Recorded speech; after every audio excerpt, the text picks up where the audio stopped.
Torej, tema je svoboda, jaz sem malo razmišljal, kaj bi na to temo in se mi zdi tema Palestine precej primerna. Namreč predvsem v smislu, da tam obstaja ena radikalna nesvoboda za palestinsko ljudstvo. In sem se odločil, da bom o tem govoril. Torej, tako na začetku treba konstatirati, da tako preganjanega, tako mučenega ljudstva, kot so Palestinci vsaj od leta 67, torej, da takšni primeri so v novejšem času res redki. Govorimo lahko brez vsakršnega oklevanja o apartheidu, torej največji poznavalci južnoafriškega apartheida, John Dugard, na primer, ugotavljajo, da je izraelski apartheid nasproti Palestincem mnogo hujši, kot je bil apartheid južnoafriškega rasističnega režima do temnopoltih prebivalcev Južne Afrike. Da Dugard pravi, da medtem ko je Južnoafriška republika rasistična sicer odrekala politične pravice temnopoltim Južnoafričanom, pa je vendarle gradila bolnice, stanovanja in pa šole, da bi nekoliko pravzaprav popravila sliko apartheida. Medtem ko Izrael niti ne daje političnih pravic Palestincem, poleg tega pa ves čas zavestno pravzaprav ustvarja humanitarno katastrofo. Dejansko izraelski recept, kdor spremlja to tematiko, je kako čim bolj trpinčiti Palestince, da bodo slej ko prej zapustili torej okupirana ozemlja palestinska. In torej apartheid je prva stvar, drugič, več kot očitno gre za nek rasistični odnos do Palestincev. Torej, ta rasistični odnos, kot bom pozneje povedal, ni naključje. Palestinci so ga ves čas deležni, torej v najširšem obsegu. Poleg tega pa seveda Izrael krši vse pravzaprav člene 4. Ženevske konvencije, ki naj bi zaščitila prebivalstvo okupiranih ozemelj, kjerkoli po svetu, in na ta način seveda Palestince spravlja lahko rečemo, v ultra obup na nek način. Tako da ta situacija je izjemno pomembna, danes v svetu. Nažalost, v zadnjem času, se pravi, odkar potekajo vojne v Iraku, Siriji, v Libiji, je Palestina nekoliko pozabljena ali pa kar precej pozabljena. Torej, ne smemo narediti napake, da bi rekli, to pa ni pomembna tema, kljub temu, da seveda Sirija, Libija in Irak, pa Turčija tudi, to so pomembne teme, ampak Palestina, po mojem mnenju, vendarle ostaja epicenter nestabilnosti na Bližnjem vzhodu, ki sedaj nekoliko pozabljen. Tudi arabski oblastniki se povezujejo z Izraelom v zadnjem času, skupni imenovalec arabskih oblastnikov, na primer egiptovskega in pa tudi nekaterih drugih je, da se bojijo Irana in se v tem smislu z Izraelom povezujejo. Zato je torej Palestino pozabljajo, ampak Palestina torej ostaja, po mojem mnenju, tisti faktor, ki bo ves čas pomemben. Namreč, če pogledamo širše, kaj menijo Arabci in pa muslimani v Palestini, moramo ugotoviti, da jih to torej najširše prebivalstvo precej zanima. Zakaj jih to zanima? Zato, ker Palestina je prvič neposredni rezultat kolonialnega obdobja. Torej, velik del Arabcev oziroma muslimanov meni, da ta svet še vedno živi v nekem neokolonialnem obdobju. Palestina je pa tisti najbolj stvarni element, ki jih pravzaprav ki ves čas reproducira njihovo stališče, da ta neokolonializem traja. Palestina je namreč neposreden proizvod kolonialnega obdobja. Če ne bi britanski kolonialni gospodarji v času mandata svojega v Palestini tega problema vzpostavili, potem ga ne bi bilo. Če bi bil ta problem že rešen do sedaj, potem bi se stvar umirila v muslimanskem svetu, ker pa se dogaja nasprotno, da ne zgolj, da ni rešen, ampak se ves čas zaostruje, da Palestinci ves čas trpijo in kar je še pomembneje, da postaja povsem očitno, da suverene življenjsko sposobne države ne morejo več dobiti. Torej, to naj takoj poudarim, da 95% lahko rečemo, da palestinska država ne more več nastati. Torej, ker pa se problem še zaostruje, to še bolj omogoča na primer radikalnim islamističnim organizacijam, Al-Kaidi, islamski državi, da rekrutirajo članstvo torej zaradi tega problema. To je velika hipokrizija Zahoda, vsi zdaj najlažje možno rešitev narekujejo, se pravi, bomo zbombardirali islamsko državo, ni nobena rešitev. Mislim, da se bo to še zelo vrnilo Zahodu. islamsko državo. Tudi, če se jo uniči popolnoma, se lahko vprašamo, kaj bo nastalo naslednje. Torej, vsi smo fokusirani, ali pa cel Zahod je fokusiran, kako jih bomo čim bolj zbombardirali in uničili, nihče pa pravzaprav ne pove, da je treba sliko razširiti in začeti reševati druge probleme, da bi posredno islamsko državo spodkopali in podobne radikalizacije v muslimanskem svetu. In prvi ta problem, ki bi ga bilo treba reševati v širši sliki, v širšem okviru, je prav Palestina. Pa tega noben noče pravzaprav. Ves čas ostaja pozabljena, kot je posebno nepovezana z problemom islamske države. Abu Bakr al-Baghdadi je kmalu zatem, ko je razglasil kalifat junija 2014, pozval muslimane po svetu, pridružite se nam, da boste lahko pomagali našim svojim oziroma muslimanskim preganjenim bratom res je ta vrstni red uporabo. Kitajska, Indija, Palestina. Ampak vedno znova se radikalni islamisti sklicujejo na Palestino. Morda sem taj že rekel, pa naj vedno znova ponavljam, Osama bin Laden je oktobra 2002 famozno izjavo podal: prisežem pri Bogu, da Amerika ne bo zaživela v miru, dokler mir ne bo zavladal v Palestini. In je imel popolnoma prav, torej dokler se ta Palestina ne reši, bo toliko več rekrutov v radikalne islamistične skupine. Zdaj pa na sam problem, torej kaj pravzaprav, kaj je zgeneriralo, kaj je ozadje tega nepojmljivega izraelskega mučanja, trpinčenja Palestincev. Pravzaprav je zopet se vse začne pri Zahodu. Namreč, kot pravi Hagaj Ram, docent na univerzi v Dimoni, univerza v Negevu v Izraelu, eden od redkih izraelskih akademikov, ki je kritičen do izraelskih politik, tudi glede Irana, na primer. Torej on pravi, da obstaja neka široka veriga orientalizma. Da se je zgodovinsko gledano nekako takole začelo, da ker so Judje živeči v zahodnji Evropi jasno dobili sporočilo strani antisemitov na Zahodu: vi ste manj vredni, ker ste semiti, niste Arici, niste Indoevropejci. Torej, ker so Judje to dobili sporočilo v zahodnji Evropi, so nekako dobili inferiornostni kompleks, manjvrednostni kompleks, in iz tega kompleksa se je porodila želja, koga najti, ki bo pa še bolj inferioren, kot so oni. In seveda so novo žrtev, ki bi njihovo to inferiornost seveda relativizirala, našli v Ostjuden. Torej, zahodni Judje so v vzhodnoevropskih Judih našli tistega, ki naj bi bil manj pomemben oziroma manj vreden. Potem se je pa ta inferiornostni kompleks prenesel na vzhodnoevropske Jude. Da so te začeli razmišljati, koga bomo pa mi našli, da je še manj vrednejši.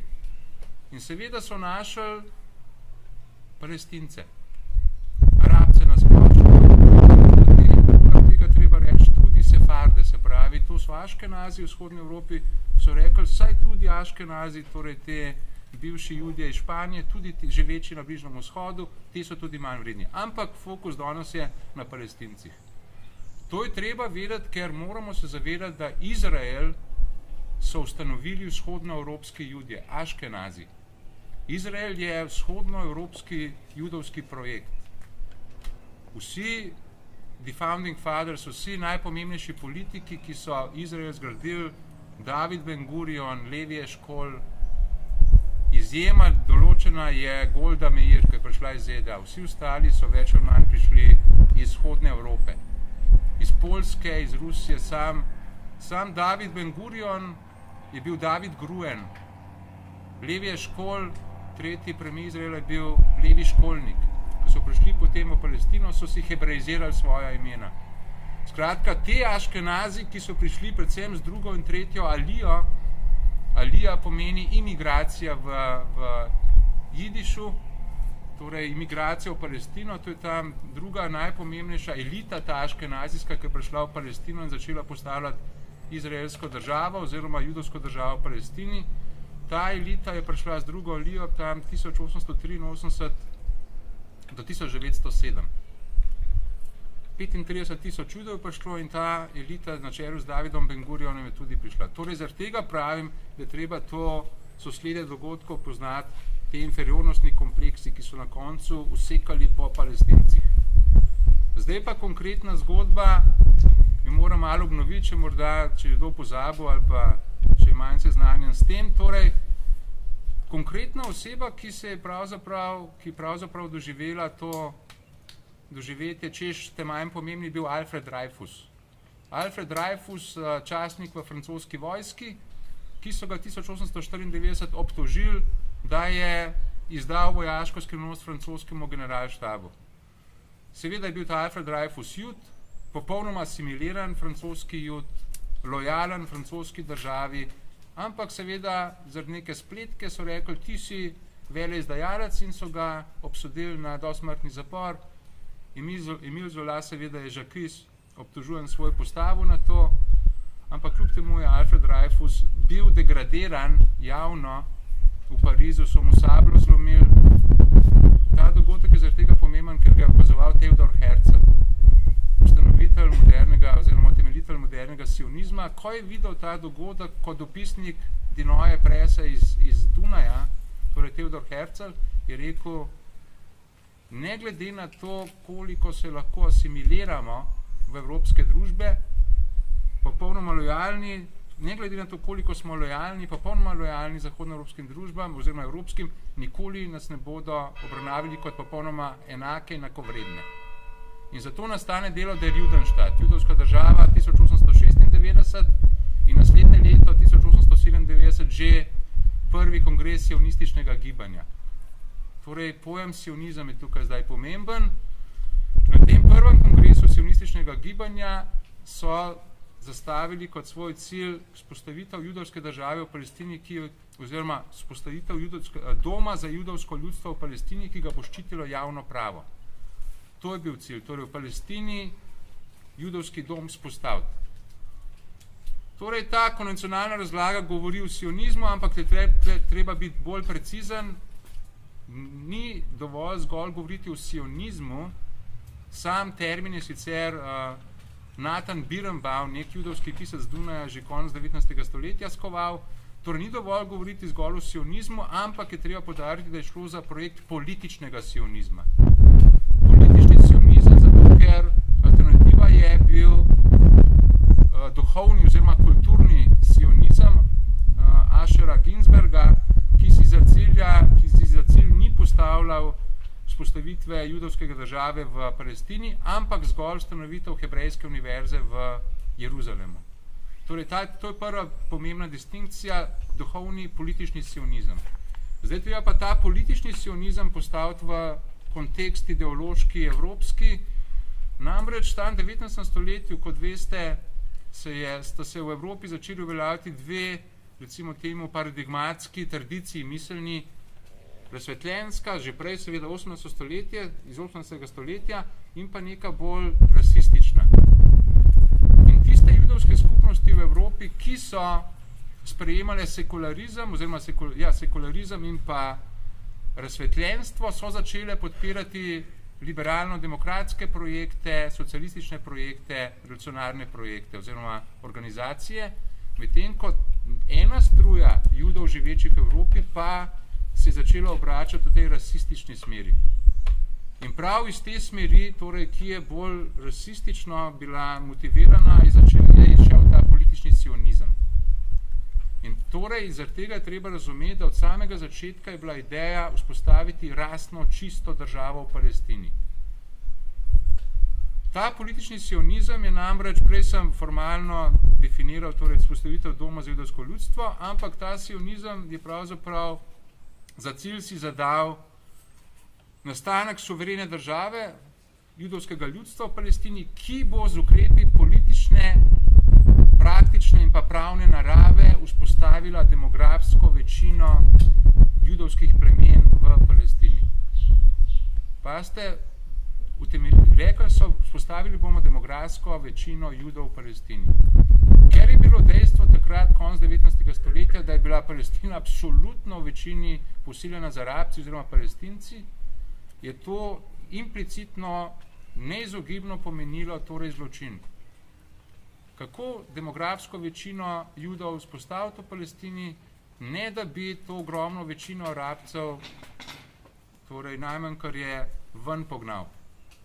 izgnal. In to je bil točno projekt od samega začetka političnega sionizma, torej kljub temu, da so uporabljali nekaj eufemizem transferja, torej v transferju se govorili od samega začetka je bil cilj množično razlastiti in pa pregnati ven iz Palestine Palestince, hkrati pa seveda generirati ves čas množično imigracijo Judov iz vsega sveta.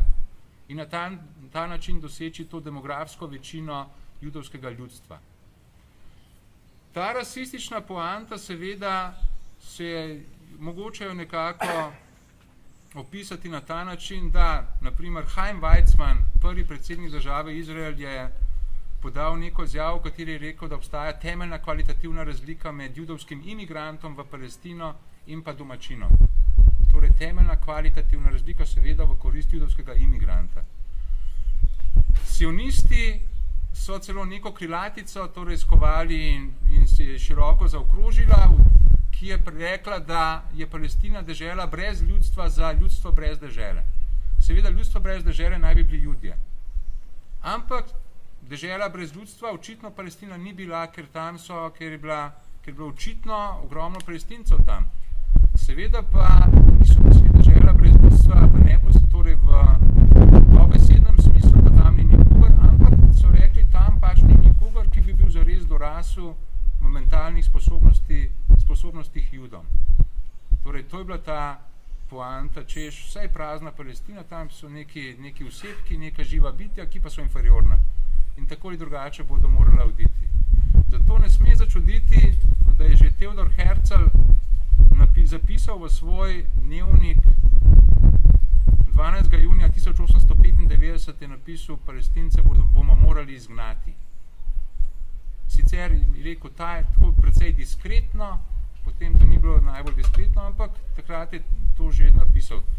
Te datume je pomembno upoštevati zato, ker je en del razmišljanja na Zahodu razmišlja v tem smislu, da ker naj bi bili Judje žrtve nacizma, naj bi pol v tem psihološkem obratu to svojo žrtev seveda oziroma poteze samega rabla potem sami aplicirali na Palestince. Poudarjam, torej ta rasizem se je rodil, te ideje, da je treba s Palestinci radikalno obračunati, se je rodil pred drugo svetovno vojno, pred holokaustom. In torej, potem so nad sestankih sionističnih, na tej točki naj še to razčistimo, da pomembno razumeti, da vsi Judje niso sionisti.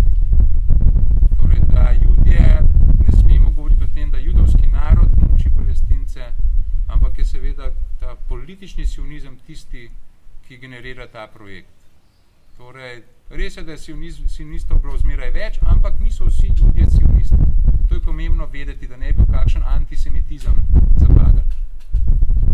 Če se vrnem nazaj, torej je treba še nekaj bi nadaljeval v razbijanju konvencionalne zgodbe o tem, da je bil Izrael pravzaprav od samega začetka neka šibka država, ki so jo napadle arabske države. Da bi to razumeli, zakaj Izrael ni bil šibka država, se treba vrniti seveda nazaj k političnemu sionizmu in povedati, da je ta Theodor Herzl seveda za ta cilj spostavitev judovske države zavedal se je, da sami Judje ne bodo mogli izpeljati tega projekta in da mora pridobiti neko velesilo, supersilo, kolonialno silo. Najprej nagovoril Nemčijo, potem celo Osmanski imperij, v tretje je šlo rado Velika Britanija. Je bila voljna prisluhniti političnim sionistom, ker je imela sama seveda interese na Bližnjem vzhodu. Britanci so bili pač lisjaki, ničesar niso naredili iz altruističnih vzgibov, ampak so želeli konkretno Britanci zavarovati povezavo med Kairom in Delhijem svojih kolonialnih posesti, ki je bila prav v Palestini presekana. Namreč Osmanski imperij je imel Palestino, ko rečem Osmanski imperij, to v tistem času, se pravi v času prve svetovne vojne, pomenilo Nemčija. Nemčija je že povsem vojaško dominirala v osmanski vojski. Torej, to je bil prvi britanski cilj. Drugi je bil doseči ob napačni predpostavki Britancev, da so v Rusiji Judje tisti, ki vodijo politiko, so rekli, moramo dati Judjem državo ali national home, da Rusija ne bi stopila iz Prve svetovne vojne. To je bila napačna predpostavka, oboje je bilo napačno. In to, da Judje vodijo Palestino, in pa seveda Rusija je izstopila iz Prve svetovne vojne po veliki oktobrski revoluciji. Tretji razlog je bil ta, da so spet ob napačni predpostavki, da sionisti vodijo ZDA, rekli Britanci, bomo pa zdaj mi Judom dali torej to obljubo national home, kot je bil termin države, zato da bi Ameriko pripravili do tega, da bi bolj konkretno, zelo neposredno, hitreje začelo vstopati v Prvo svetovno vojno. Torej tudi ta predpostavka je bila napačna, čeprav so ZDA res začele kmalu potem hitro vstopati v Prvo svetovno vojno neposredno, sicer so že prej 6. aprila 17 razglasile vojno Nemčije, ampak niso vstopale torej fizično takoj.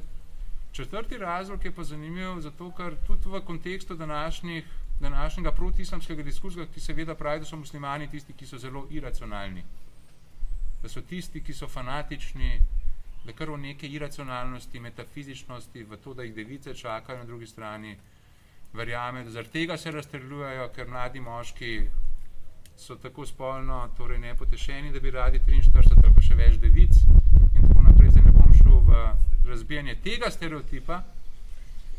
Torej, da bi to malo kontekst postavili, naj povem, da torej eden od razlogov za to, da je David Lloyd George 1917 izdal to Balfourjevo deklaracijo, namreč Britanci so Judom 2. novembra 1917 obljubili National Home, nacionalni dom v Palestini. Šlo je za kratko pismo, ki ga je James Arthur Balfour, zunanji minister britanski, poslal Lordu Rothschildu, kjer so navedli, da so pripravljeni Judom omogočiti National Home v Palestini.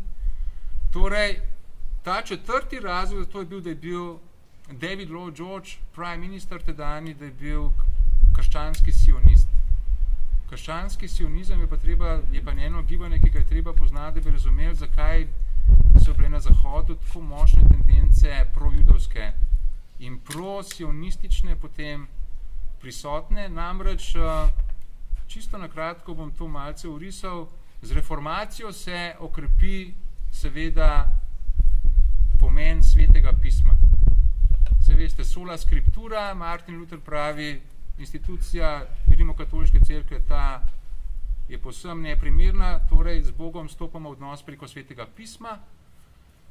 In s tem, ko se je sveto pismo začelo podarjati, se je hkrati tudi začelo bolj povečevati pomen stare zaveze. In v stari zavezi seveda ima pa Palestina ogromen pomen, tudi kasneje, ampak predvsem v stari zavezi kot Kanan. In ta struja, ki je začela nastajati, torej v tem času so se začeli poditi, torej po reformaciji te krščansko-sionistične tendence. Kmalu po začetku, ki so sledile neki ideji, da je vse, kar je zapisano v svetem pismu, absolutna resnica. Dobesedna resnica, da je treba sveto pismo dobesedno brati, da se bo vse to resničilo. Ker v svetem pismu piše najprej, da je Bog obljubil Abrahamu, torej Palestino, torej stara zaveza, prva Mojzesova knjiga 12.7, tvojemu zarodu bom dal to deželo.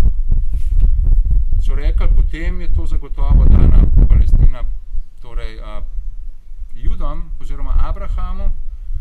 Še bolj so se pa osredotočili na to, da so rekli, ali ne piše v Apokalipsi, da bo prišlo do drugega prihoda Jezusa Kristusa nazaj na zemljo.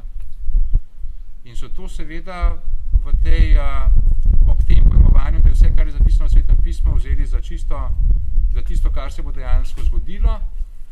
Torej, verjeli so, da bo prišel Jezus Kristus drugič na zemljo, ampak hkrati so pa verjeli tudi to, da bo prišel šele potem, ko bo obnovljen svetopisemski Izrael v Palestini.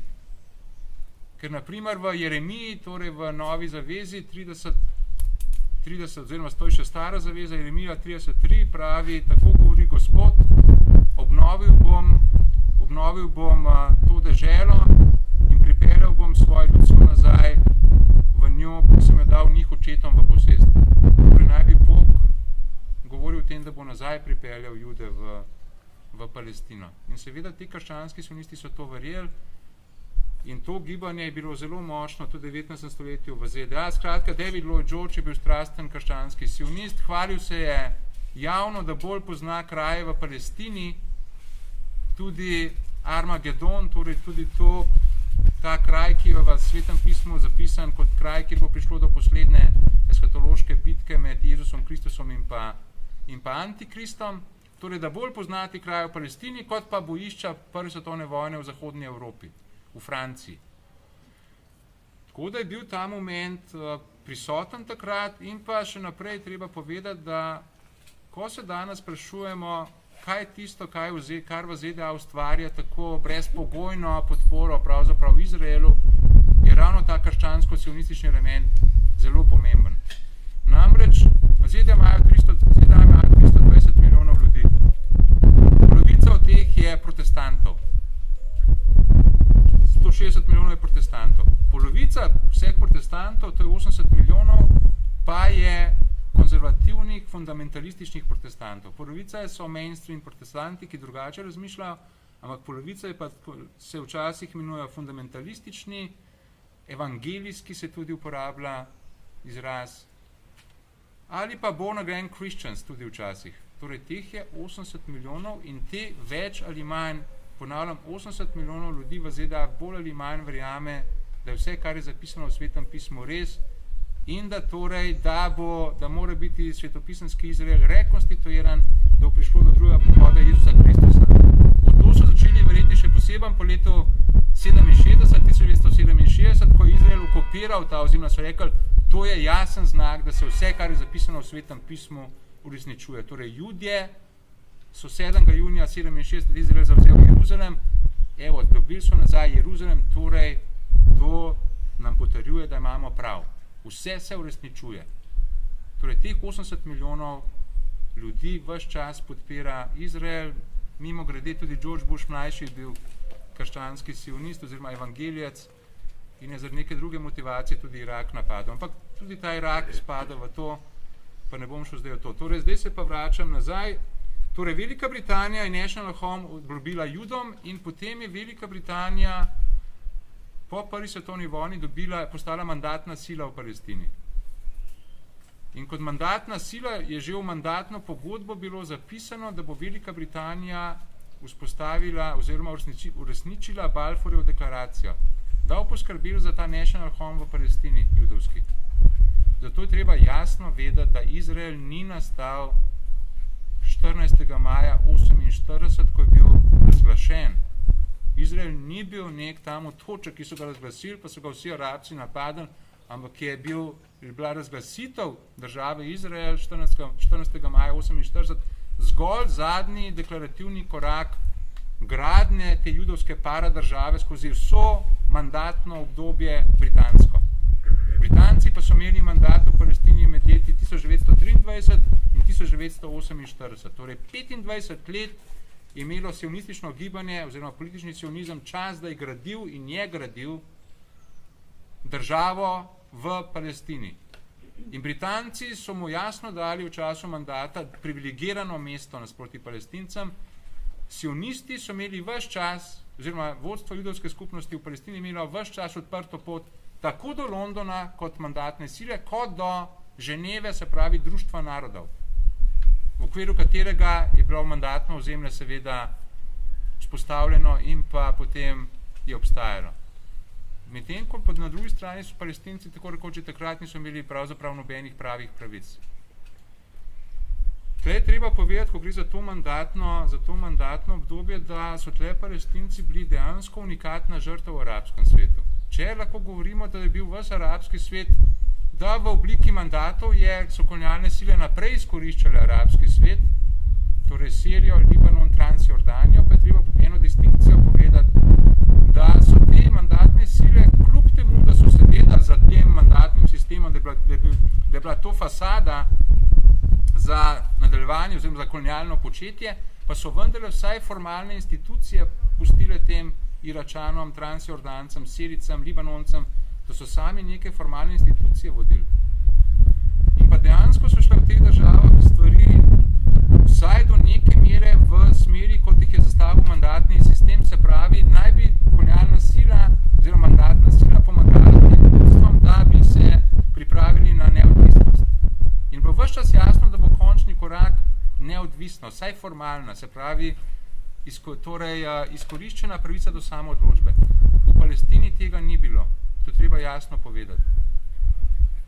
Ves čas Palestinci niso dobili nobene formalne institucije.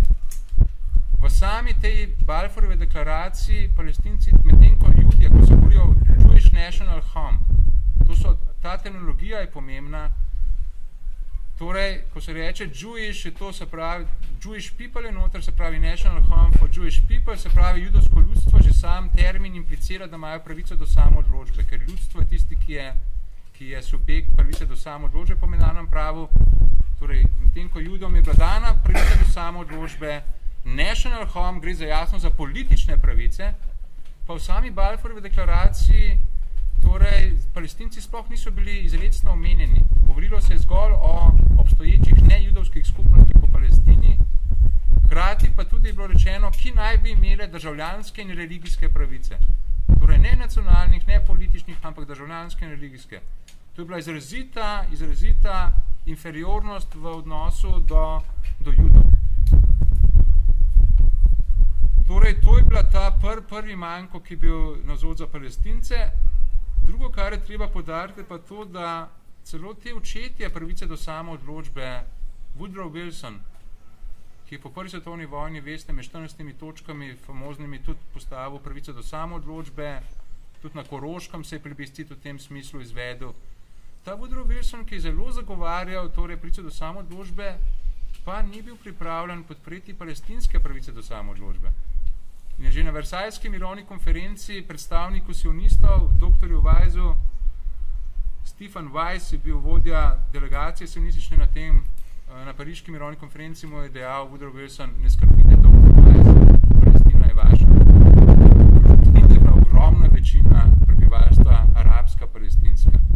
Se pravi, tle so bile neke druge motivacije zadaj. Najmanj, kar je mogoče reči, da je bil Woodrow Wilson precej strasten presbiterijanec.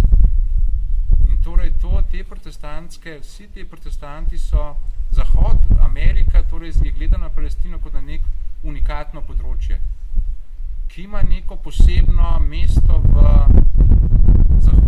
judovsko-krščanski, kot so rekli, tradiciji. In zato nas ne sme presenetiti, da v ZDA, potem ko je 9. decembra Sir Edmund Allenby ukorakal na čelu britanske vojske v Jeruzalem 9. decembra 17, je v ZDA prišlo do euforije. V smislu sanje Petra Puščavnika in drugih križarjev iz prve križarske vojne so se uresničile. Torej Palestina, torej kraj, kjer je cerkev Božjega groba, torej bo pripadla tistemu, ki mu pripada, se pravi Zahodu, krščanskemu svetu. Tako da Woodrow Wilson tudi ni všel torej tej percepciji, da Palestina pa je judovska in naša, torej in ne more pripasti nekomu drugemu, nekemu islamskemu subjektu. In v tem času torej so judovska skupnost v Palestini v času mandata jasno gradila paradržavo, tako da je treba jasno razbiti te konvencionalne zgodbe. Jaz verjamem, da tudi marsikdo od vas še vedno, da je nekje vsaj slišal, ali pa večina ljudi verjame, da je imel Izrael mnogo šibkejšo vojsko, torej ob začetku prve arabske vojne. Torej, to seveda ni res, treba jasno povedati, da Izrael je imel prvič več vojakov, paradoksalno, kljub temu, da so imeli Arabci 5 držav, mnogo več populacij imel Izrael na voljo, več kot 35,000 vojakov, Arabci zgolj tam okoli 25, predvsem pa je treba dodati, da so bili Arabci popolnoma nepripravljeni na vojno, te arabske države, ki naj bi sam čakali, kdaj bodo uničile Izrael. Govorimo o Transjordaniji, Iraku, Siriji, Egiptu in pa Libanonu. Torej, da se pravzaprav niso hotele vojskovati, medtem ko Izrael je že v času, ko je gradil paradržavo, je tudi svoje posebne vojaške enote že gradil. Torej, Hagana je bila ustanovljena, paravojaška formacija 1920 in pa tudi posebni oddelki elitni Palmah, tako da Izrael je bil pripravljen. Predvsem pa je treba razumeti to, da edina arabska država, ki bi se lahko vojskovala z Izraelom, Transjordanija, ki se je bila sposobna vojskovati z Izraelom, se ni vojskovala, ker je jordanski oziroma transjordanski kralj Abdullah I v ozadju neko pogodbo sklenil z Izraelom oziroma z vodstvom judovske skupnosti v Palestini quid pro quo je bil v tem, mi Transjordanci, naša The Arab Legion, se ne bo vojskovala proti nam, medtem ko v zameno boste vi nam pustili, da zasedemo zahodni breg. Tako da, kljub tem konvencionalnim zgodbam, v bistvu je jasno, da Izrael nikoli ni bil zares vojaško ogrožen. In to je treba razumeti, kot Ilan Pape, to je nek eminenten izraelski zgodovinar, ki je moral zaradi svojih stališč zapustiti Izrael, ker je bil kritičen do Izraela, ker je prav tisto, kar je pomembno povedati pri tej zgodbi v prve vojne povedal. Torej, ta Ilan Pape je poudarja, da je pomemben del sionističnega diskurza je zavajanje. In to zavajanje je ves čas mogoče zaznati tudi v tezah Izraela.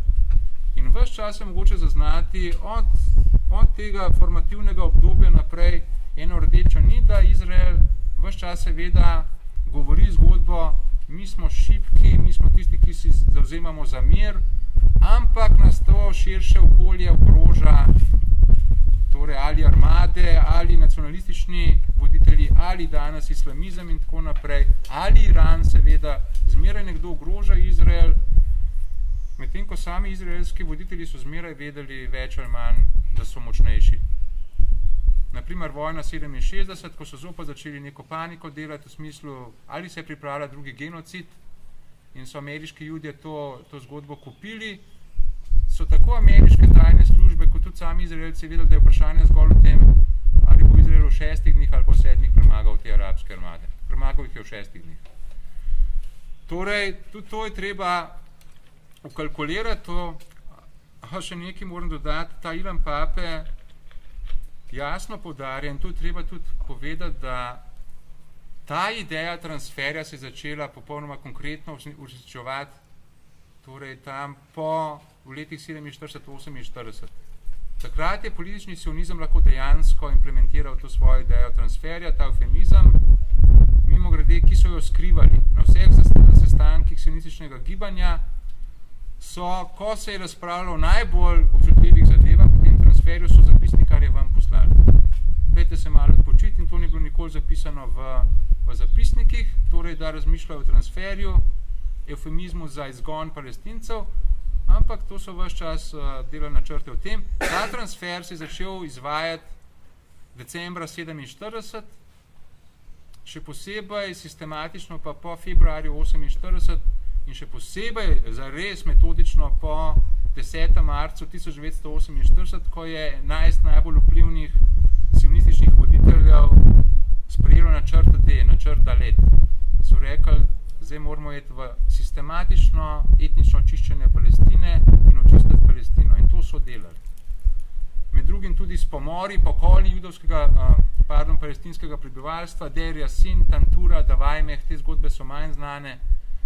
Prišli so te judovske paraenote ali pa Hagana v palestinsko vas, pobili vas, potem se je pa to hitro razvedelo in seveda so lažje potem podili ostale Palestince ven. Če tega ne razumemo, tega množičnega etničnega čiščenja v letih 47-48, torej od 900 tisoč Palestincev živečih na ozemlju nekdanje mandatne britanske Palestine, jih je Izrael 750 tisoč ven izgnal. Možno, da je kakšen Palestinc, da je manjšina tudi sama šla ven, ampak večinoma so bili izgnani. Ob tem je treba pa razumeti, da polovica od teh izgnanih, saj 300 tisoč izgnanih, je bila izgnana že pred ustanovitvijo oziroma uradno razglasitvijo države Izrael. Pred 14. majem 48. In ker je Izrael to etnično čiščenje seveda izvajal, so arabske množice dobesedno so bile obupane in so norele v smislu, dajte naši voditelji nekaj narediti, da se to neha. In to je bil motiv, zato so arabski voditelji, kljub temu, da so vedeli, da se ne morajo kosati z Izraelci, da so morali nekaj narediti in so šli v neko vojaško akcijo.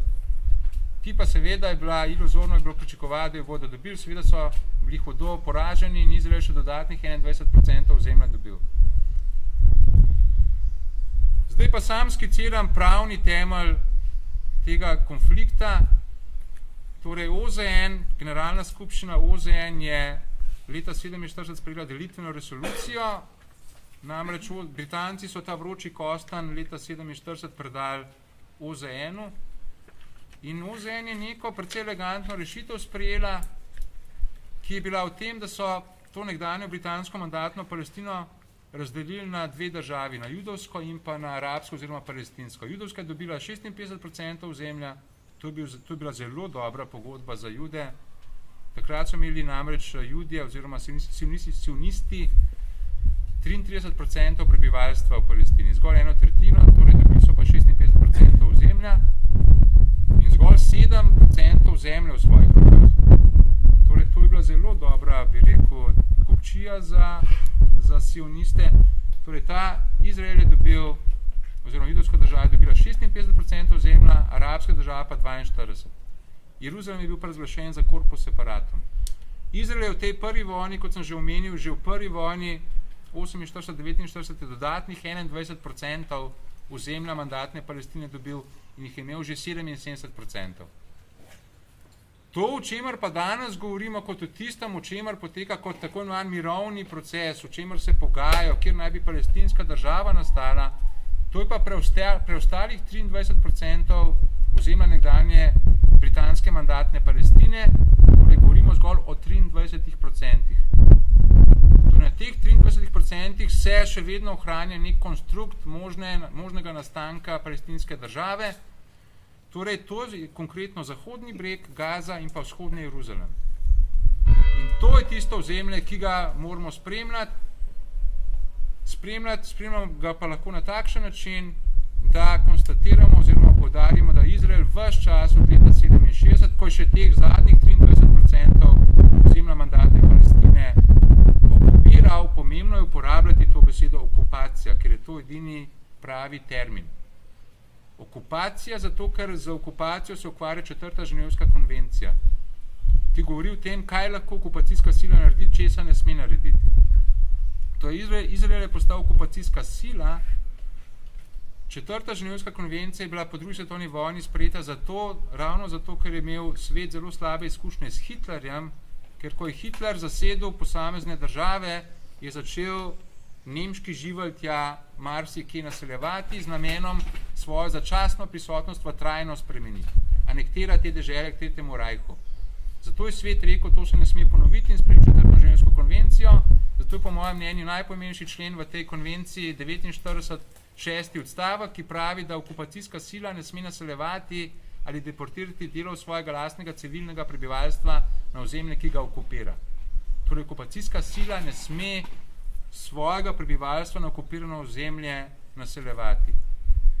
Pa je dejstvo, da je Izrael do danes od leta 67 na Zahodni breg in vzhodni Jeruzalem naselil 700,000 judovskih naseljencev. Torej 700,000 krat je bilo kršeno mednarodno pravo.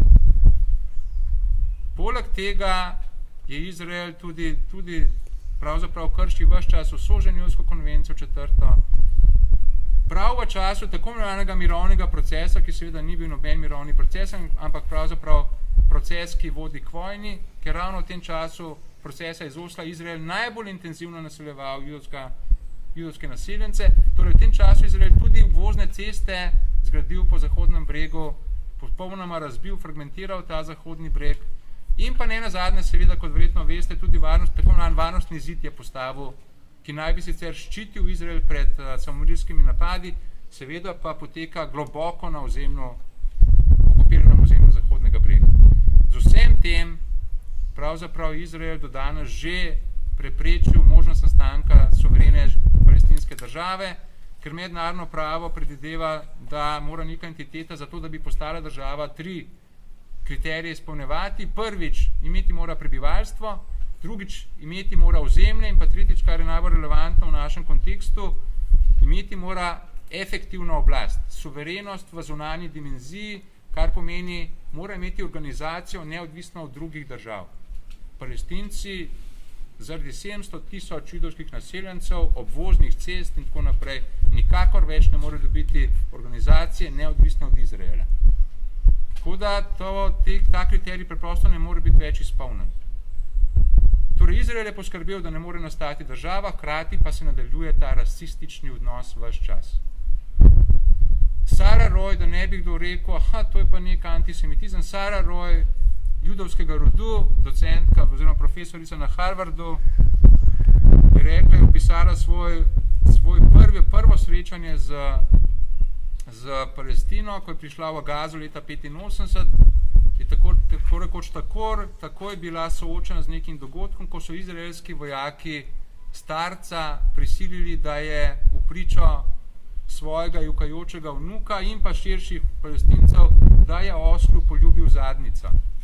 Videla je tudi to, torej, da so izraelski vojaki Palestince prisilili, da so šli na vse 4 in lajali kot psi. V času prve intifade je Izrael, torej po podatkih, ki jih imamo, je bila polovica vseh očetov v Palestini, oziroma polovica otrok je bila soočena s tem, da so Izraelci ali pretepli ali pa poniževali njihove očete.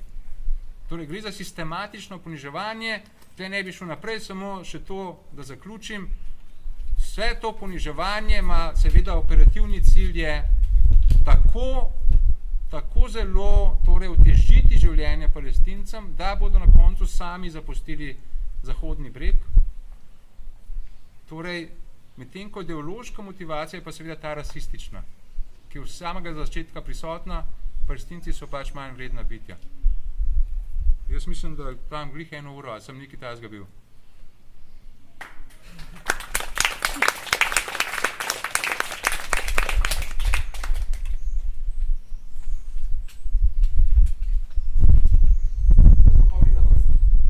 Tako je. Ja.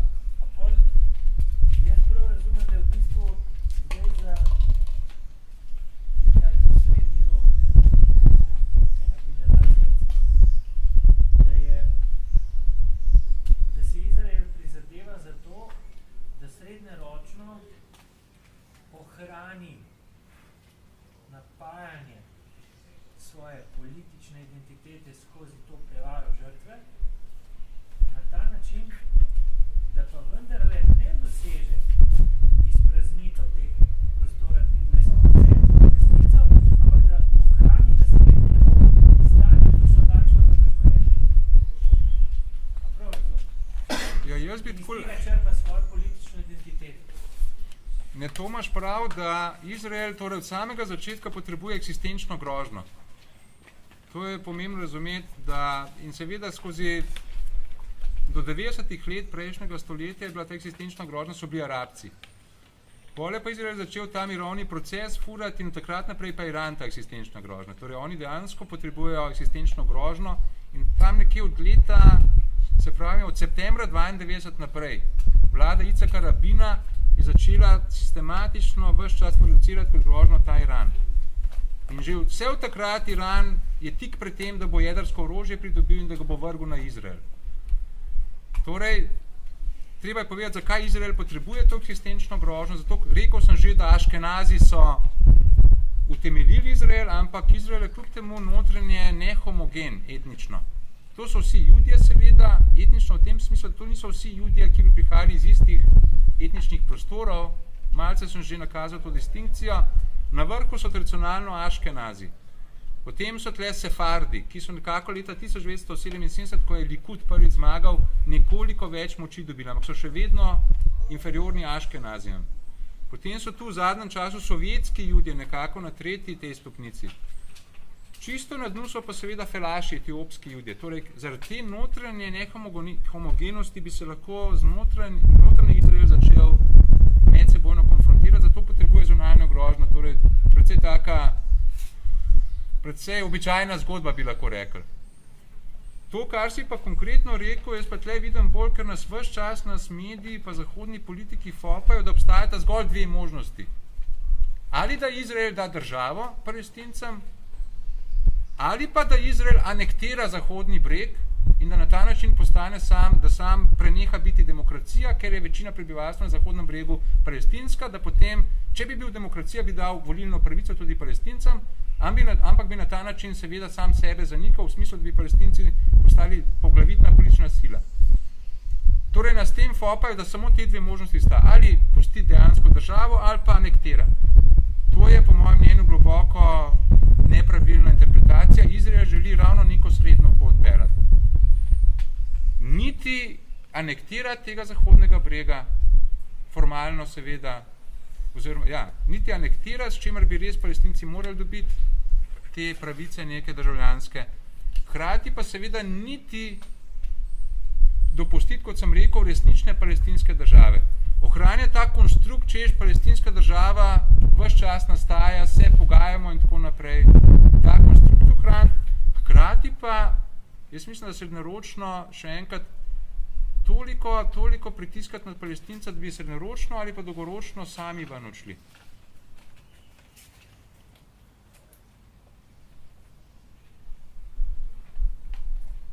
Vsekakor to je cilj, ker če pogledamo dejanje Izraela, to je nenehno nadlegovanje, to je milo rečeno nadlegovanje, to je nenehno trpinčenje Palestincev.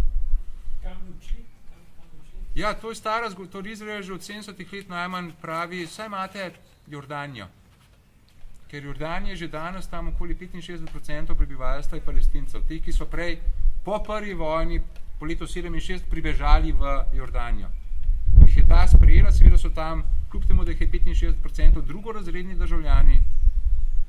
Sama Jordanija poskrbi s temi volilnimi okraji, ki jih zarišajo, da vedno znova zmaga na volitvah ta sam, torej, cisjordanski element, tisti nepalestinski element. Torej, pravi Izraelci, se tam imate že 65% prebivalstva, pejte vi ostali tudi tja, zrušite monarhijo, republiko ustanovite, pa imate državo. Ne? To je neka logika, čeprav se pravi, ampak ta konstrukt, vse palestinska država nastaja, samo moramo se še do konca spogajati, ta se pa zdaj že od leta 93 vleče, ne? In ga bodo še kar naprej po moje vlekali. Ne? Ker to tudi evropskim diplomatom, tem zahodnim, ki imajo slabo vest, seveda zelo ustreza, da vendar rečejo, pa saj potekajo pogajanja, saj gre naprej. Ne? Pričemer moram dodati, da ta potuha zahodnim diplomatom je tudi v tem, da seveda Evropska unija, kot verjetno veste, ves čas nastopa kot glavni financer palestinskih oblasti. In se dajo precejšnja ogromna sredstva finančna, da kot ta palestinska oblast na nek način, nek privid neke normalnosti ohranja. Gradi neke nakupovalne centre, kakšen blok zgradi, nekaj se spreminja, tam Ramala je precej bleščeče mesto ratala. Torej, to se ohranja, s to ekonomsko pomočjo evropsko se ohranja ta privid, saj stvari niso najboljše, ampak gre nekako v pravo smer. Tako da po mojem mnenju, in zaradi tega marsikdo, ti zahodni diplomati lahko lažje to zgodbo naprej prodajo, da se situacija ni to grozna, širša javnost pa ne razume, da situacija je porazna, situacija je katastrofalna. Zgodba je zgubljena, država ne more več nastati, samo še modalitete so možne, kako bo Izrael čisto ostale Palestince. Ali pa morda, da bo šlo do tretje intifade, do novega upora. Hočem reči, da tudi ta politika, da Evropska unija taka sredstva daje, je globoko napačna. Namesto, da bi politično pritisnili na Izrael, da bi tisto, kar je edino nujno narediti, ker po prvem členu četrte ženevske konvencije so vse članice Evropske unije in ZDA obvezane pritisniti na vsakega kršilca te konvencije. Ne zgolj same spoštovati konvencijo, ampak tudi zagotoviti spoštovanje konvencije. Povedano drugače, in članice EU in ZDA bi morale pritisniti na Izrael, da bi prenehal kršiti konvencijo, tega seveda nikoli niso zares naredile. In so ves čas v pravnem, torej kršijo mednarodno pravo. Se da definirati konkreten cilj, ki ga imajo ZDA pa Evropska unija z ohranjanjem tazga stanja, kot je? Obstaja tle konkreten politični cilj ZDA pa EU? Jaz bi rekel, bolj kot to, kaj je cilj ZDA pa EU, bolj bi to definiral ta odnos ZDA pa Evropska unija kot to, da niso pripravljeni torej ničesar narediti, da bi se situacija spremenila.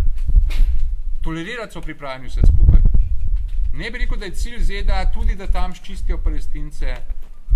Torej, tok ne bi šel daleč, ampak preprosto so pripravljeni tolerirati vse, s čimer posredno pravzaprav sodelujejo pri tem.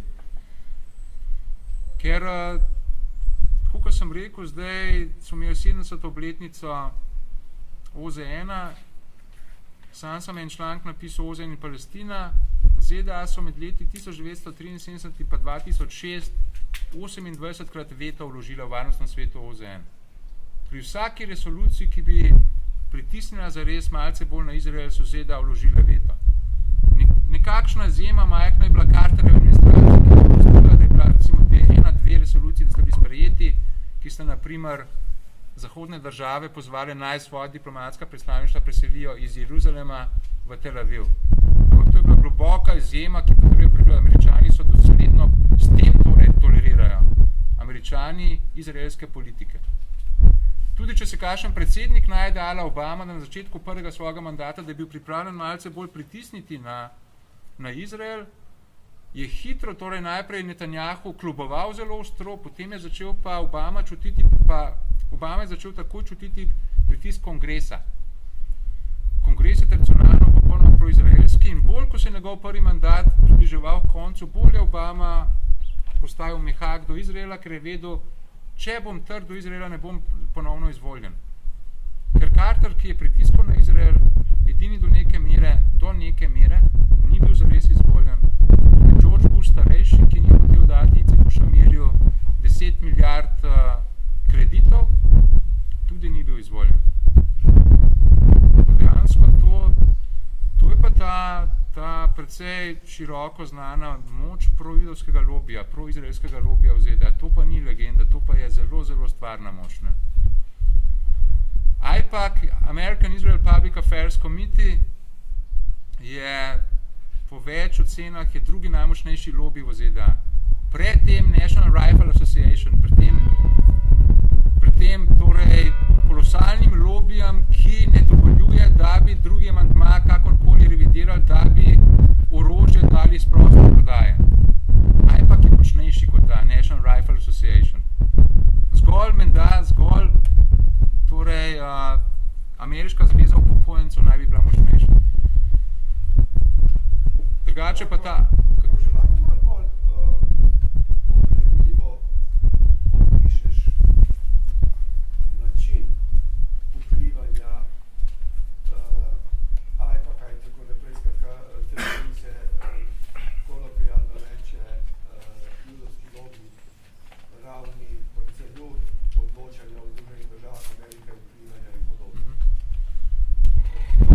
Nekateri avtori, Edward Tillman, so ugotavljali, da torej na 3 ravneh imajo torej judovska skupnost v ZDA torej najprej čist temeljna elementarna opredelitev, ki lahko pritiska. Prvič, da na koncu, v neki debati, v nekem diskurzu, lahko zmeraj na koncu rečejo, vi ste pa antisemiti.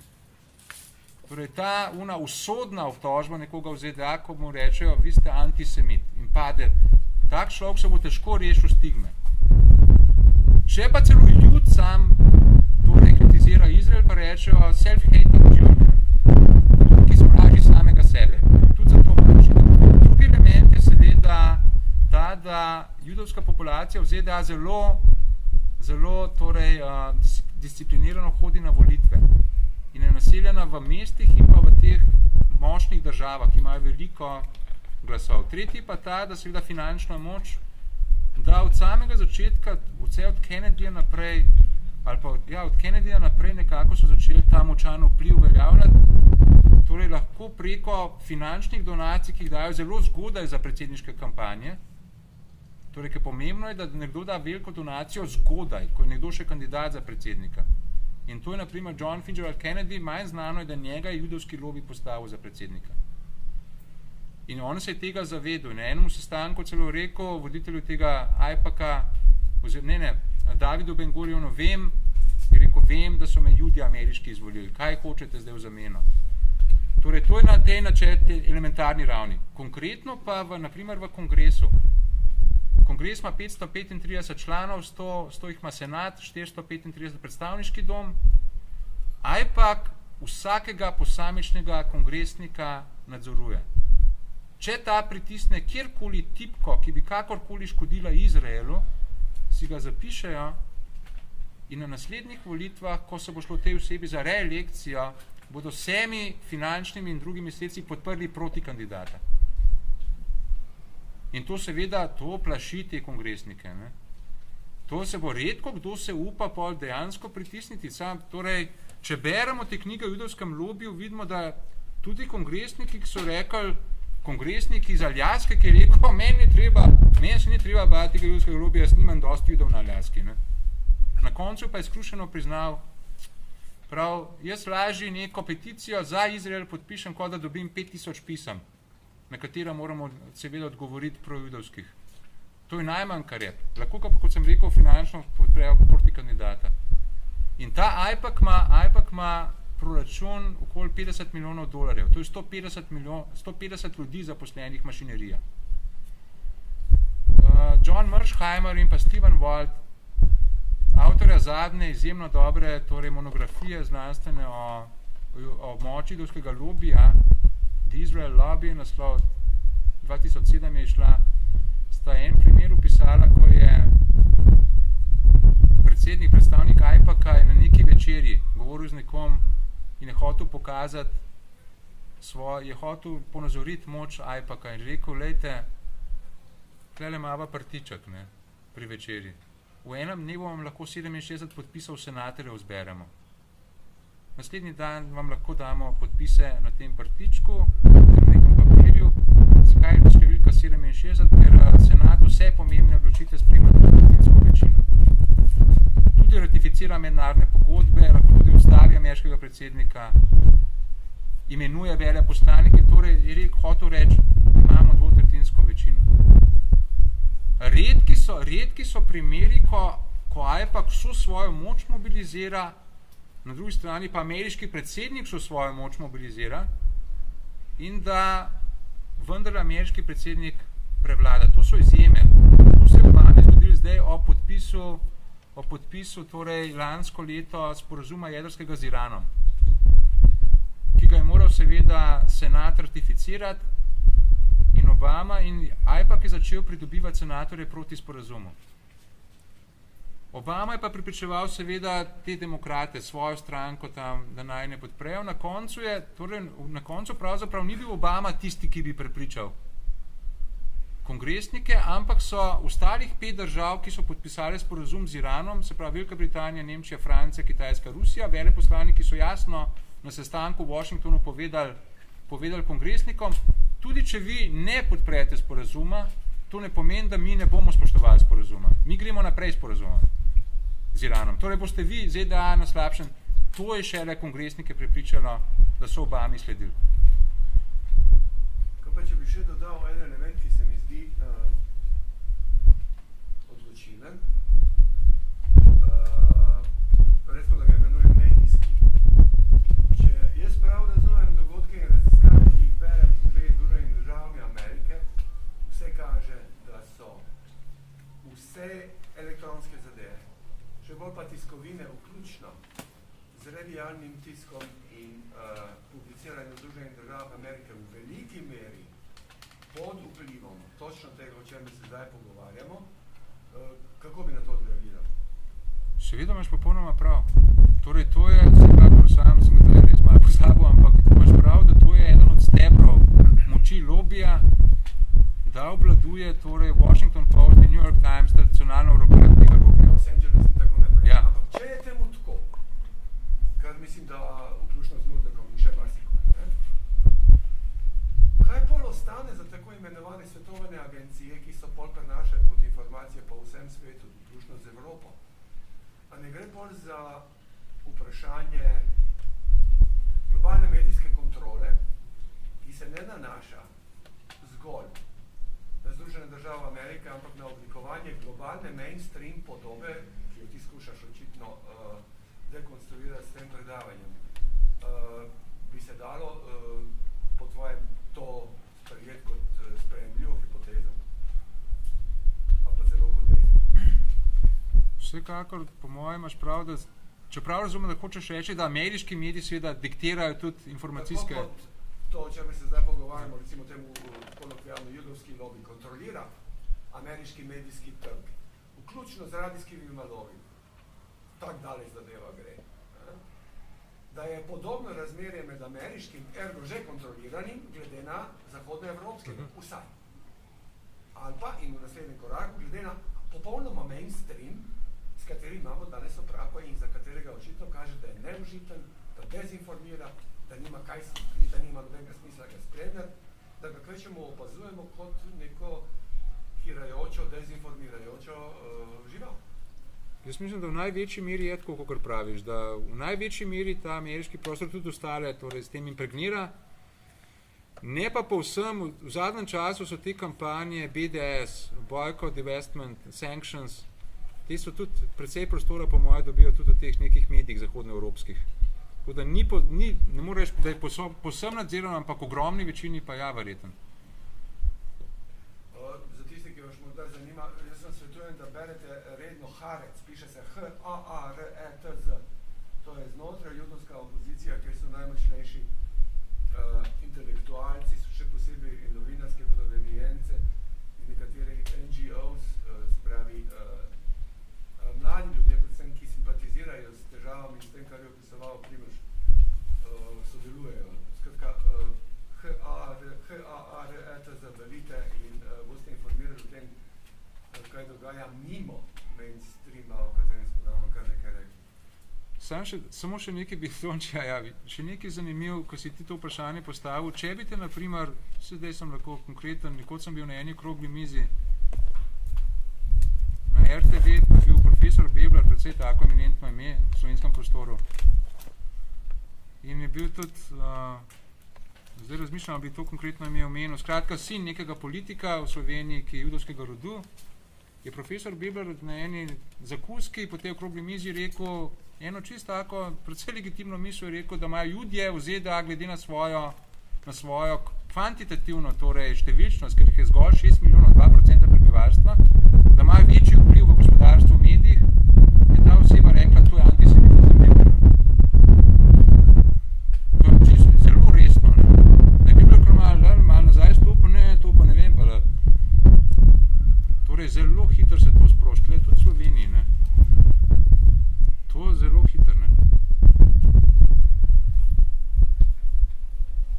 Jaz sem imel samo to vprašanje, vmes je pa že omenjeni so bili sovjetski, ki pač predstavljajo neko, precej ali pa vedno bolj ali pa spet ponovno lih zdaj vplivno entiteto in se mi zdi, da pač na nek način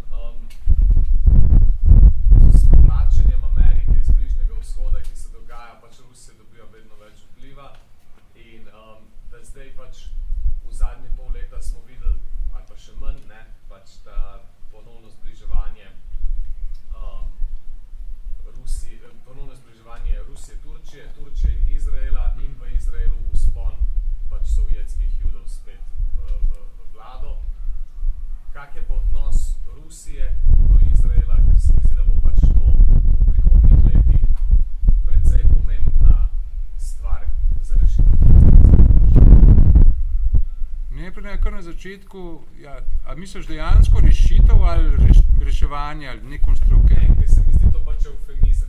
Ja, to je eufemizem, ja. Sam zanima me to, ker pač zdaj pač vlada valjda neka brezizhodnost, ne, in niti slučajno ne mislim, da bo pač Rusiji prinesel kakršnokoli stabilnost ali pa kaj, ampak sam zanima me to, pač recimo zgodovina sovjetsko-izraelskih odnosov ali pa zdaj rusko-izraelskih odnosov je pač vsaj meni popolnoma neznana, pa najbolj tudi večini drugih, ker je vedno bila pač Amerika ta, ki je bila dominantna sila. Torej, prva zanimiva epizoda je v tem, ko če beremo malke ameriške predsednike, Henry Kissinger, torej predsednike Nixonova administracija je bila velja za precej proizraelsko, Kissinger je bil sam, torej famozen funkcionar visok, National Security Advisor, pa potem državni sekretar v tej administraciji in pa Fordovi administraciji je bil judovskega rodu.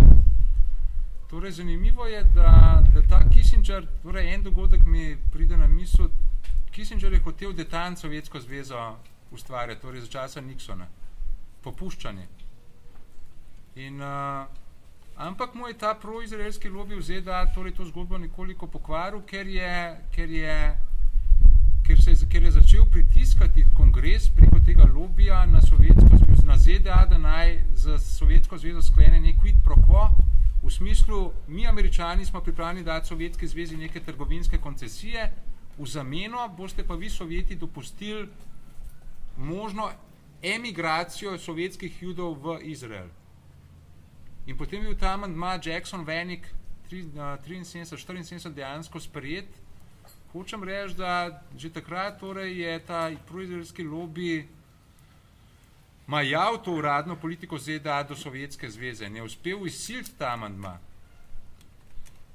Ampak kljub vsemu je večina sovjetskih judov ostala seveda v sami Sovjetski zvezi, množično, kot veš, so tam v 90-ih letih, seveda potem po koncu hladne vojne, predvsem pa potem, ko je, to je manj znano, da je Jelcinova politika šok terapija. Jegor Gajdar, torej taka je bila šok terapija, ta je ekonomsko prizadela jude sovjetske, jih marginalizirala, da so se potem po letu 1993 začeli res množično v Izrael naseljevati. To, da so tam v Izraelu seveda privedli do tega, da se je politični vpliv teh političnih strank, ki jih oni podpirajo v Izraelu, povečal. Se pravi, Avigdor Lieberman je tisti, ki je stopil zdaj spet v vlado, Izrael Beitenu, Izrael naš dom, torej lovi njihovo podporo. In to je to, da imajo sovjetski jude precej politične moči v Izraelu, da imajo nekaj besede, to tudi vpliva na to, da odnosi med Izraelom in Rusijo niso slabi, sploh ne. Daleč od tega, da bi bili te odnosi slabi. Zato, ker Putin dolgo časa, naprimer, Iranu ni hotel dati proti letalskega sistema S-300, ker je Izrael to zahteval, da mu ne sme dati tega sistema. Šele pred kratkim Izrael to sprostil. Pa tudi drugače bomo Rusijo težko slišali, da bi neka zelo popolnoma pro-arabska, pro-palestinska stališča zagovarjala. To je neka taka v rokavicah do Izraela politika. Zdaj vprašanje sam, kaj dobi Rusija od tega, seveda pridobi to, da nikoli nismo slišali Izraela, da bi kritiziral rusko vlogo v Ukrajini. Torej Izrael se ni priključil tej kampanji demonizacije Rusije. Čeprav je pol res vprašanje, zakaj pa pol ameriški mediji toliko tolčejo po Rusiji glede Ukrajine, če ima ljudje takšen vpliv, to pa je neko vprašanje pol. Treba zaidemo v neke ampak dejstvo je, da Izrael sam ni zares nikoli kritiziral Rusije, da tle se dogaja ves čas ta quid pro quo, to bi še dodal, da res je, da ZDA se do neke mere počasi, morda nekoliko umikajo, ZDA se ne bodo nikoli zares umaknili z Bližnjega vzhoda. Obama je res ta pivot v jugovzhodno Azijo postavil, seveda Kitajska je tista glavna sila, ki ga skrbi, ampak to po mojem mnenju ne bo seveda kar tako naglo ali pa v veliki meri umaknili z Bližnjega vzhoda. Najmanj, kar je, če ne drugega, ne bo dopustila Bližnjega vzhoda, da pade v roke Kitajske. Že zaradi tega, da Kitajska ne bi imela čist prostega ali pa manevrskega prostora glede nafte in ostalega na Bližnjem vzhodu, bodo Američani tam v veliki meri ostali.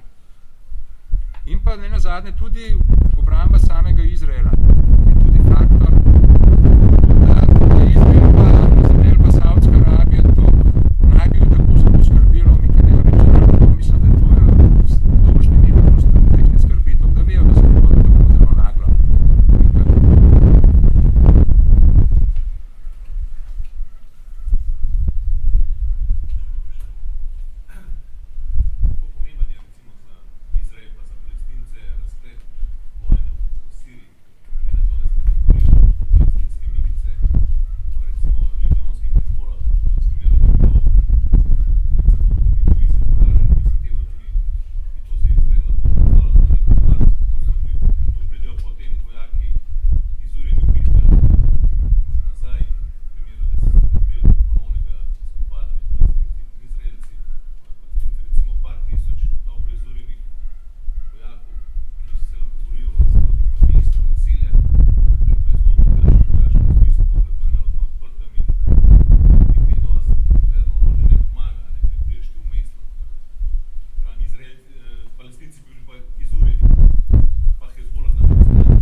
Hoče dajati neko tis, da v bistvu, da mu vojna v Siriji ne ustreza, da ga to žalosti, da on bi stabiliziral to področje in tako naprej, da se vsa okolica destabilizira, da on bolj ogrožen. Izraelu vojna v Siriji, pa tudi v Iraku izrazito ustreza. Prvi razlog je ta najmanj, kar je, da je pozornost vse svetovne javnosti ves čas usmerjena v Irak, Sirijo, Libijo. Pa Iran, Palestina je tako rekoč popolnoma pozabljena. To Izraelu ustreza. Drugič pa seveda Izraelu ustreza, da se to ne mara ni na ključe, da se ravno te močne arabske države, ki so bile pripravljene voditi neko bolj neodvisno, od Zahoda neodvisno zunanjo in varnostno politiko, da so točno te države povsem razbite v ognju. Irak, Sirija, Libija. Tle bi rekel, torej, Noam Chomsky pravi, da je strateško razmišljanje Odeda Jinona prišlo v mainstream v 80-ih letih, namreč ta Oded Jinon je po mojem mnenju zelo pomemben. To je nek visoki funkcionar sionističnega gibanja, ki leta 82 torej predstavil nek strateški načrt, je rekel, če hočemo, da bi Izrael postal osrednja država Bližnjega vzhoda, potem moramo razbijati te močne arabske države v okoliščini, v okolju oziroma v soseščini v Bližnjem vzhodu in sicer jih razbijati po religijski in pa etnični črti. Če jih tako razbijamo, potem se te fragmentirajo in potem seveda po starem načelu deli in vladaj, Izrael postane osrednja država. Jaz mislim, da se to še uresničuje danes, da Irak je razbit po tako religijski kot etnični črti, tle ne pozabimo. Če točno tega avtorja, torej Mersheimera in Volta, beremo Israel Lobby, kaj je bil vzrok za ameriški napad na Irak, ki je začel vso to katastrofo. Takrat se je odprla Pandorina skrinjica. Torej, danes lahko špekuliramo, kaj so bili glavni razlogi za ta napad. Mersheimer in Volt predvsej zelo argumentirano pravita, da to je bilo predvsem izraelsko lobiranje na Bushovo administracijo, nenehno lobiranje in pa znotraj administracije, ti, ki so dejansko Busha prepričali napad, neokonzervativci, Paul Wolfowitz, Richard Pearl, Douglas Fate, da so to izrazito proizraelski politiki. Ne zgolj proizraelski, ampak mnogi od njih celo sami judovskega rodu. Se pravi, da je bil Izrael in neposredno in posredno tisti, ki je sprožil napad pravzaprav. So tudi te Paul Wolfowitz in te so rekli, ko so argumentirali, so rekli, napad na Irak bi tako ZDA pomagal, kot tudi Izraelu. So kar eksplicitno dodali. Torej, naj se vrnem nazaj, menim, da Izraelu ta katastrofa zelo ustreza. Pa še nekaj bi rad razbil, še en konstrukt, ker se je že kmalu po začetku vojne v Siriji začel nek konstrukt prodajati v smislu, da Izrael pa v bistvu zelo podpira, zelo podpira takšen razvoj dogodkov, da bi bil Bašar al-Asad še naprej na oblasti, ker je to garant za stabilnost in tako naprej. Nikakor ne. Izrael ves čas zelo mu ustreza razbita Sirija, da se čim dlje časa vojskujejo, kot končen rezultat bi rad pa zrušil Bašarja al-Asada.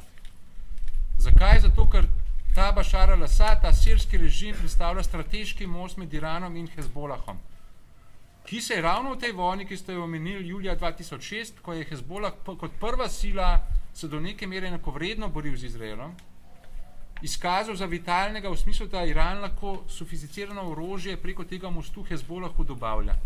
Izrael zaradi tega ruši sirski režim. In to na subtilen način, imamo pa informacije, da Izrael, to pa vis-a-vis vaše te vprašanja, ali ne bi te islamisti in te, da bi nekako ogrožali Izrael, po nekaterih informacijah Izrael v zadnjih, torej že pred pol leta najmanj, celo v svojih vojaških bolnišnicah na Golanu zdravil ranjene člane Jabhat an-Nusre, sirske veje Al-Kaide. Tako da, po mojem, ne smemo biti preveč naivni. Glavni cilj Izraela je zrušiti sirski režim, če treba pa v tem smislu sodelovati z radikalnimi islamisti, pa naj bo. In predvsem pa bi rad to rekel, sej res to, sej rada neke borce dobijo Palestinci, sem vedno znova, naj še enkrat ponovim, Izrael ves čas ponavlja to zgodbo, da bo neki borci ga ogrožajo, zdaj Hamas, koliko je močan, Hezbollah, Hezbolah se lahko pridruži. Izrael, po mojem mnenju, je tako močna država, tudi vojaško. Naj vas opozorim, Izrael v zadnjem času izrazito spreminja svojo vojaško doktrino. Krči, kot verjetno veste, oklepnike, tanke, krepi drone, brezpilotna letala, krepi obveščevalne službe. Torej, točno tisto, s čimer lahko toliko bolj tudi te gverilce obvladuje. Lahko jaz vsekam zdaj še eno na tej točki. Seveda. Izrael je znana nuklearna sila. To je izven debat. Imamo podatke o tem, da je Nemčija donirala v 90-ih letih jedrske podmornice, na katere se zlahka in montirajo zadeve, pa naj so, ne vem, Tomahawk ali pa Sveti Petri s takimi ali pa drugačnimi nosilci. Vemo, da obstaja velika verjetnost podzemske produkcije materialov, bodisi da grejo od urana proti plutoniju ali pa še naprej. No, vprašanje se glasi tako. A se ti ne zdi, da je nenehno v igri te zunanje politike, tega konvencionalnega bojevanja, tega diplomatskega nategovanja, tega medijskega obdelovanja, da je nenehno v igri jedrska karta in se pravi nekaterakoli jedrska karta, pač pa ravno izraelska jedrska karta. Kako bi to komentiral, recimo, če bi jaz tako postavil, namreč to je moje mnenje, to, kar sem raziskoval, me je pripadalo do tega, kar sem zdaj obesedil. Popolnoma se strinjam s tem, torej Izrael ima verjetno tam, da je relevanten podatek, najmanj 200 jedrskih bojnih glav. Najmanj 200. In to je, Izrael sam vodi sicer neko politiko, torej tišine, da nič ne govori, dvoumnosti. Niti ne zanika, da ima, niti ne potrdi. Če se katerikoli izraelski, torej funkcionar ali nek izraelski državljan drzne, kakorkoli namigniti Zahodu, dati intervju tem, da ima Izrael to orožje, ga Izrael strahovito kaznuje, govorimo o Mordehaju Vanunuju, ki je dal neke slike, fotografije o jedrskih kapacitetah, teh tudi vojaških, na Sunday Timesu. Zanimiva zgodba, Mossad mu je neko lepo žensko nastavil, Cindy Mendaj je bilo ime, un se je zaljubil, una je rekla, jaz bi šla pa na izlet v Rim, tja sta šla, so ga prijeli, 18 let je dobil samice. Torej, kaznuje vsakogar eksemplarično, da ne bi kdo kaj govoril ali karkoli. Se pa strinjam s tabo, torej, da ves čas je v igri ta Izrael sam je dolgo časa, pa mislim, da še vedno neki doktrini sledil Samsonova doktrina. Ne? Se pravi, tudi če vi nas v skrajnem primeru uničite, tako kaj Samson podaril tempelj, pa se vse zrušil, vsi bomo mrtvi. Ne se z nami hecati, ker če boste nas hoteli zbrisati, bomo mi zbrisali cel Bližnji vzhod najmanj. In pa seveda to, kar Izrael seveda napihuje to iransko jedrsko grožnjo, zato ker se Irana boji ne kot jedrske sile, ampak zato ker je Iran edina država Bližnjega vzhoda, ki se po strateško-intelektualnih torej sposobnostih lahko meri z Izraelom. Izraelci vejo, da se s perici ni za igrati, da je to neka zgodovinsko uveljavljena intelektualna sila, ki razmišlja tudi strateško in dolgoročno, tako kot Izrael. To njega bode, zato Iranu pribija to jedrsko orožje ves čas, ker je nek tekmeca vidi v tem. Kljub temu pa, kaj sem hotel reči, kljub temu pa tudi, če bi Iran zares razvijal jedrsko orožje, bi Izrael motilo to, da ni več sam da nima monopola na jedrskim orožjem na Bližnjem vzhodu. Zdaj mu prav pride res kot neko ves čas, ko praviš prisotno, da leti v zraku, da oni imajo pa edini jedrsko orožje. In zmeraj zgolj arabske države neke pobude producirajo kot Bližnji vzhod brez jedrskega orožja, nikoli ne bo Izrael tega naredil. Ne? Je pa zanimivo še to, da povem, kako Izrael sploh prišel do jedrskega orožja. Na znamenitem sestanku v Severu oktobra 56, 22. do 24. oktober 56 so se sestale torej Izrael, David Ben-Gurion in pa Britanija in pa Francija so se sestali na tajnem sestanku. Cilj je bil narediti načrt za napad na Egipt. Francozi so ga skovali, ker so rekli, če Nasserja zrušimo, obdržimo Alžirijo. Izrael se je priključil temu sestanku in na tem sestanku so Francozi obljubili Izraelu, da mu bodo dali civilni jedrski reaktor in so mu ga dali eno leto pozneje, septembra 1957. Izrael je ta civilni jedrski reaktor seveda tako močno predelal, da je dobil ven te vojaške kapacitete. Tudi zaradi tega, ker Izrael ve, kaj se da narediti s civilnimi reaktorji, tako zelo alergičen, če kje kakšni civilni reaktorji v arabskem svetu delujejo. Je Irak ustavil jedrski reaktor v osi Iraku 81, Siriji ga je leta 2007 v Al-Kidarju in tako naprej. Ker sam ve, kaj se da narediti. Pa še to mogoče kot zanimivost, kako znajo blefirati, da medtem ko na Iran so cel svet pritiskal, pa kljub temu, da je Iran član Nuclear Non-Proliferation Treaty, se pravi pogodbe o neširjenju jedrskega orožja, da sprejema inšpekcije in tako naprej. Na Izrael noben, nišče zares ne pritisne, kljub temu, da je Izrael v bistvu protipravno jedrska sila, ali pa da nikoli ni postal član te NPT, te pogodbe o neširjenju jedrskega orožja. Nikoli Izrael ni dobil nobene inšpekcije iz Dunaja tja k sebi. Dobi pa vsako leto ameriško inšpekcijo, ki je inšpekcija v narekovaju, ker se naprej zmenimo, kdaj vi pridete. Aha, ta teden v redu. Po enih podatkih so enkrat celo, daj pa res, to ni vic, to je res, da so skupino ameriških kongresnikov v maketo jedrske elektrarne peljali. Pa jim res kazali neke lučke, pa da so oni res verjeli, da so res